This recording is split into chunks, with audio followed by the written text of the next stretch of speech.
श्री ललित शर्मा, पूर्व अध्यक्ष श्री अनिल खिरवाल, उपाध्यक्ष श्री कुमार अग्रवाल, कोषाध्यक्ष श्री अदित विक्रम फाड़ा, कार्य समिति के सम्मानित सदस्यगण, चवासा chamber of commerce and industry द्वारा आयोजित 11वीं एवं सत्र 2019-21 की द्विवार्षिक, मैं आप सबों के प्रति आभार प्रकट करता हूं कि मुझे आप लोगों ने चैम्बर में लगातार 12 वर्षों तक विभिन्न पदों में कोषाध्यक्ष पद, सत्र 2013-15 में सचिव पद, सत्र 2015-17 में तत्कालीन अध्यक्ष तथा सत्र 2017 तथा सत्र 2019-21 में अध्यक्ष पद पर निर्वाचित कर व्यवसाय, उद्योग एवं समाज हित में कार्य करने का अवसर प्रदान किया। इसके लिए मैं चवासा चैम्बर के सभी सदस्यों के प्रति अपनी कृतज्ञता प्रकट करता हूं।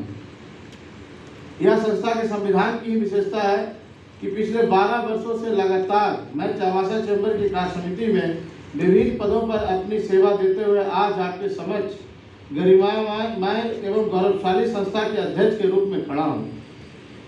किसी भी संस्था की आत्मा उसका संविधान होता है। आप सबों ने चैम्बर के संविधान के प्रति जो निष्ठा एवं विश्वास दर्शाया वो स्वागत योग्य है। साथियों, सत्र 2019-21 में वैश्विक महामारी कोविड-19 हावी रही है। मार्च 2020 से कोविड-19 की शुरुआत हुई जो अब तक चल रही है। कोविड-19 महामारी के दौरान चवासा चैम्बर ने भी अपने सदस्यों को खोया, जो कि चवासा चैम्बर के लिए अपूरणीय क्षति है। साथ ही हम लोगों ने अपने स्वजनों को भी खोया है। मैं चैम्बर परिवार की ओर से उन सभी के प्रति गहरी संवेदना प्रकट करता हूँ। बहुत सारे व्यवसायियों का व्यवसाय भी इससे प्रभावित हुआ एवं काफी लोग बेरोजगार हो गए। हमारे बहुत सारे साथीगण एवं उनके परिवार के सदस्य मित्र भी इस महामारी से पीड़ित हुए। इस महामारी के दौर में भी हमारी कार्य समिति ने अपनी सामाजिक दायित्व पर निर्वहन करते हुए कोविड-19 से ग्रसित लोगों की एवं इस महामारी से उत्पन्न हुई बेरोजगारी एवं गरीबी से त्रस्त लोगों की मदद की।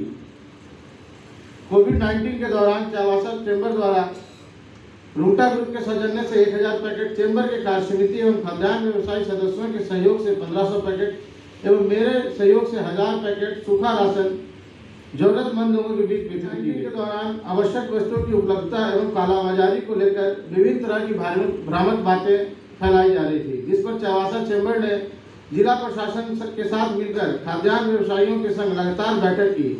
नतीजतन जिले में खाद्य पदार्थ की निर्बाध आपूर्ति हेतु जिला प्रशासन द्वारा मालवाहक वाहनों हेतु आसानी से पास उपलब्ध कराया गया। जिले में खाद्य पदार्थों के मूल्यों को नियंत्रित किया गया एवं आवश्यक वस्तुओं के व्यवसायियों पर लॉकडाउन के दौरान जिला प्रशासन द्वारा कोई भी कार्रवाई नहीं की गई। मैं उन सभी फ्रंटलाइन वॉरियर को भी सलाम करता हूं जिन्होंने अपना पूरा सहयोग इस महामारी से लड़ने में दिया था। अपने व्यापारी बंधुओं को भी सलाम करता हूं जिन्होंने फ्रंटलाइन वॉरियर के कंधे से कंधा मिलाकर उनको सहयोग प्रदान किया। चवासा चैम्बर विगत 10 वर्षों से लगातार प्रयासरत रहा है कि इस जिले में एक औद्योगिक पार्क खुल जाए। इस कार्य में कुछ सफलता भी मिली। जैसे इस जिले में कुल 572 एकड़ भूमि जाड़ा को हस्तांतरित की गई है, परंतु राज्य सरकारों के उदासीन रवैये के कारण इसकी आवंटन की प्रक्रिया शुरू नहीं हो पाई। माननीय मुख्यमंत्री श्री हेमंत सोरेन जी का आगमन हमारे शहर में 29 जुलाई को हुआ था। स्थानीय परिषद में उनसे मुलाकात कर हमने अपनी बातों को रखा। इस पर उनका आश्वासन मिला कि इस कार्य को जल्द ही गति प्रदान की जाएगी। साथियों, हमारी टीम ने अपनी पूरी क्षमता, निष्ठा एवं समर्पण के साथ उद्योग हित, व्यवसाय हित, जनहित एवं चैम्बर हित में अनेकों कार्य किए। साथ ही वे समस्याओं के समाधान हेतु सदैव तत्पर एवं क्रियाशील रहे। नतीजतन व्यवसायियों को खुशनुमा एवं भयमुक्त माहौल प्रदान करने में सफलता प्राप्त हुई। मेरी कार्य समिति आप सबों की आशा एवं इच्छाओं पर कितना खरे उतरे, इसका मूल्यांकन आप सम्मानित सदस्यों को ही करना है। किसी भी संस्था में अलग अलग विचारों के लोगों के होने के कारण आलोचना और आरोपों प्रत्यारोपों से बचा नहीं जा सकता, परंतु हमारा प्रयास होना चाहिए कि समालोचना हो ताकि हम सकारात्मक सोच के साथ साथ संस्था हित में कार्य कर सके। हमारे विचार अलग अलग हो सकते हैं, परंतु उद्देश्य एक होना चाहिए। मेरी अपील है कि सदस्यों को सर्वप्रथम संस्था एवं इसके संविधान से निस्वार्थ होकर जुड़ना चाहिए। आप सबों से मेरा आग्रह है कि हमें इसी तरह एकजुट रहते हुए पूरे जोश और उमंग के साथ चैम्बर हित में कार्य करना है। समिति को विशेषकर युवा सचिव श्री संजय चौबे एवं निवर्तमान सचिव श्री मधुसूदन अग्रवाल का, जिन्होंने हर समय मुझे पूर्ण सहयोग प्रदान किया और मेरे हर कार्य में अपने पूरे जोश और उमंग के साथ मेरा साथ दिया। साथियों, चैम्बर का आगामी चुनाव 26 दिसंबर 2021 को रविंद्र भवन में होना तय हुआ है। हमें उम्मीद है कि आप सभी लोग मिलकर संस्था हित में योग्य एवं सक्षम उम्मीदवारों का चयन कर संस्था को मजबूती प्रदान करेंगे। वर्ष 2019-21 में चावासा चैम्बर व्यवसाय हित में प्राथमिकता के आधार पर मैं एवं मेरी कार्य समिति ने अपनी कार्य क्षमता के अनुरूप समस्याओं के निदान हेतु यथासंभव प्रयास किया, परंतु इसके बावजूद भी कोई त्रुटि रह गई हो तो मैं क्षमा प्रार्थी हूँ।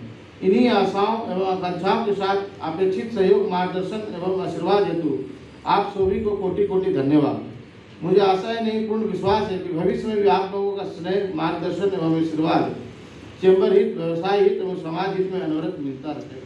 आपको हिम्मत दिखानी पड़ेगी चुनाव लड़ने की। अगर आप में चुनाव लड़ने की हिम्मत है तो आप यहाँ आ सकते हैं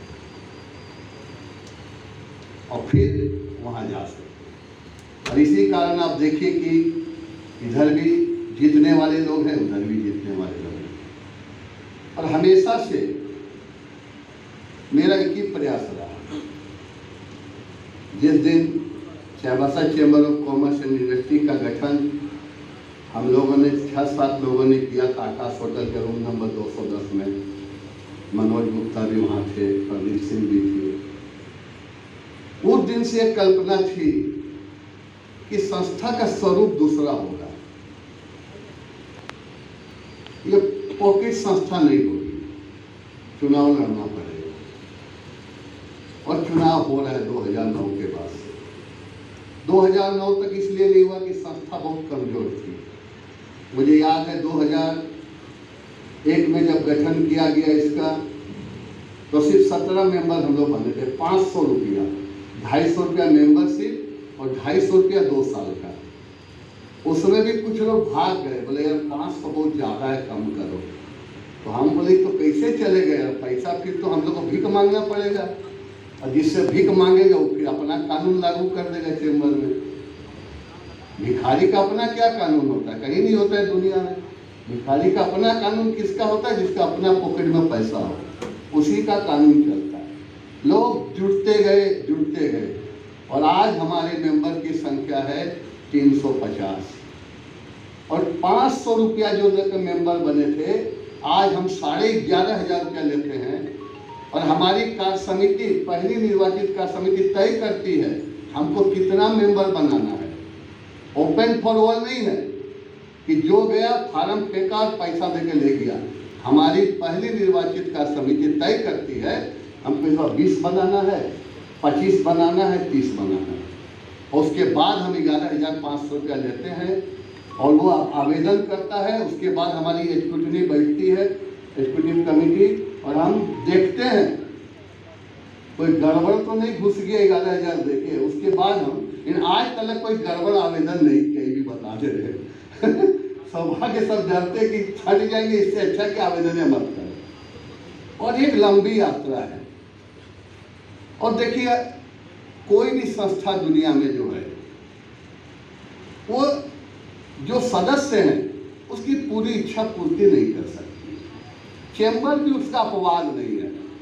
हम यह दावा नहीं कर सकते हैं कि चैम्बर आ गया है तो आपका सारा समस्या का समाधान कर देगा, व्यवसाय की सारी समस्याओं का समाधान कर देगा। ये कोई दावा कर ही नहीं सकता। जो दावा करता है मैं समझता हूँ झूठ बोलता है। लेकिन एक बात है, आपके पीछे एक ताकतवर चीज खड़ी है, संस्था। आप खटखटा सकते हैं दरवाजा। जैसे आपके घर में चोरी होती है, आप जानते हैं थाना में जाने से पैसा देना पड़ेगा, फिर भी बोलते दारोगा पास जा रहे हैं। उसी तरह आपके पास कोई गड़बड़ होती है तो आपके पास ये लगता है चैम्बर मेरा सुनेगा, और चैम्बर ने सुनवाई की है। ऐसी बात नहीं है, बहुत से मुद्दे हैं, मुझे भी जानकारी में रहती है जिसकी हमने सुनवाई की है। और सबसे बड़ी चीज आपको बताता हूँ कि प्रशासन में अपनी साख है, पकड़ है। आज किसी को भी छूने के पहले प्रशासन को लगता है कि 350 लोगों की संस्था है, हर साल चुनाव होता है, और 350 कौन है? जिस शहर का नेतृत्व करते हैं, व्यवसायिक लीडर हैं। वो कोई आम दुकानदार नहीं है, वो लीडर है, लीडर ऑफ दिस टाउन।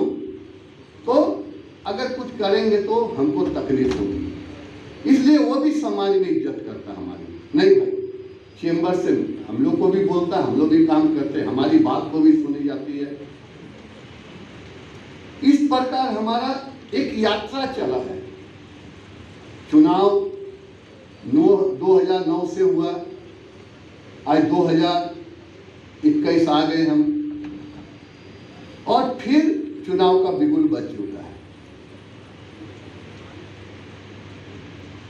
पिछले बार न जाने किस कारण बस से ऐसा हुआ कि हम चुनाव नहीं करा सके। लोगों ने अनिच्छा से शायद नामांकन पत्र नहीं खरीदा, या कुछ ऐसा खेल था कि इसका चुनाव मत होने दो। लेकिन उससे फायदा क्या हुआ आप लोगों से कि आप सभी इस चुनाव में अपनी महती भूमिका सुनिश्चित करें, क्योंकि जैसा कि हमारे पूर्व के वक्ता और चाईबासा चैम्बर के संस्थापक महोदय ने अपनी अभिव्यक्ति के दौरान बहुत सी बातों को कहा, मैं भी यही कहना चाहूँगा, चुनाव हर एक परिस्थिति में होने चाहिए। मैं तो कहीं न कहीं इस मंच से अभिव्यक्ति की स्वतंत्रता के नाते ये भी कहना चाहूँगा कि संस्थापक महोदय को भी इसमें सजग प्रहरी की भूमिका निभानी चाहिए, क्योंकि कहीं न कहीं अगर किसी पद के लिए किसी कारणवश कोई चुनाव नहीं हुआ तो उसकी जिम्मेवारी दूसरे पदों पर नहीं होनी चाहिए, जिसका नतीजा इसी तरह सिफर होगा। और इसी तरह लोग जब चुनाव नहीं लड़ते हैं तो उन्हें इस बात का महत्व पता नहीं चल रहा है, और खास करके जो चुनाव में वोटर्स हैं उनका क्या दोष है कि उनके पास कोई वोट मांगने ही नहीं गया पिछला सत्र में। तो इसके लिए हम लोगों को कहीं ना कहीं इस बात के लिए चिंता और चिंतन करने की आवश्यकता है, क्योंकि आप देखिए, मैं भी हूँ, और अगर मुझे मनोनीत करके कोई कार्य सौंप दिया गया तो आप यही समझ लीजिए कि मुझे जितना अच्छा लगेगा उतना काम करूँगा, जितना नहीं लगेगा उतना नहीं करूँगा। इसलिए चुनाव लड़ करके ही लोगों को आना चाहिए, और मैं ऐसा अनुरोध करूँगा सभी पदाधिकारियों से भी, चुनाव अधिकारी से भी, और चुनाव के मुख्य चुनाव अधिकारी श्री अनूप सुल्तानिया जी से भी, कि हर एक हालत में चुनाव सुचारू रूप से संचालित होने चाहिए, चाहे किसी पद पर कोई निर्विरोध निर्वाचित हो। मुझे जहां तक ज्ञात है, पहले भी ऐसा हो चुका है, जब श्री राजकुमार अग्रवाल जी अध्यक्ष के रूप में डायरेक्ट हुए थे, तदोपरांत Chaibasa chamber of commerce and industries ने अपने संविधान का हवाला देते हुए और बाकी पदों पर एक मरतबे तो जब मैं और नितिन प्रकाश जी चुनाव लड़ रहे थे तो मुझे याद है कि केवल कार्यकारिणी का चुनाव हुआ था।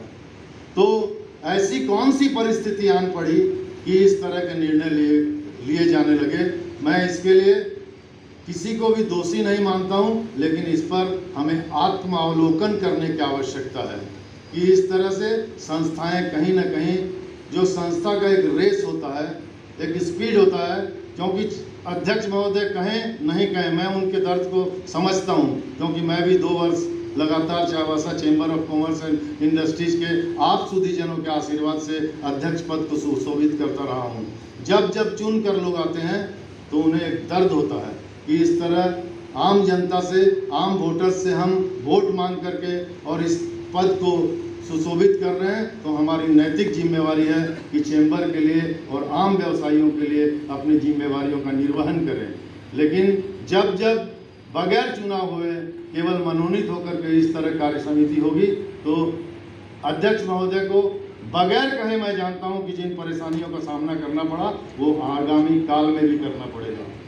इसलिए हमें सचेत होने की आवश्यकता है। चैम्बर को एक नए मुकाम पे पहुंचाने के लिए चैम्बर की जो अपनी अस्तित्व और अस्मिता है, चैम्बर की जो अपनी पहचान है, उसे बनाए रखने के लिए हम सभी का नैतिक कर्तव्य है कि संविधान की बानगी को ध्यान में रखते हुए और इस तरह के काम को करें, ताकि चैम्बर हमेशा नई ऊंचाइयों को छूता रहे।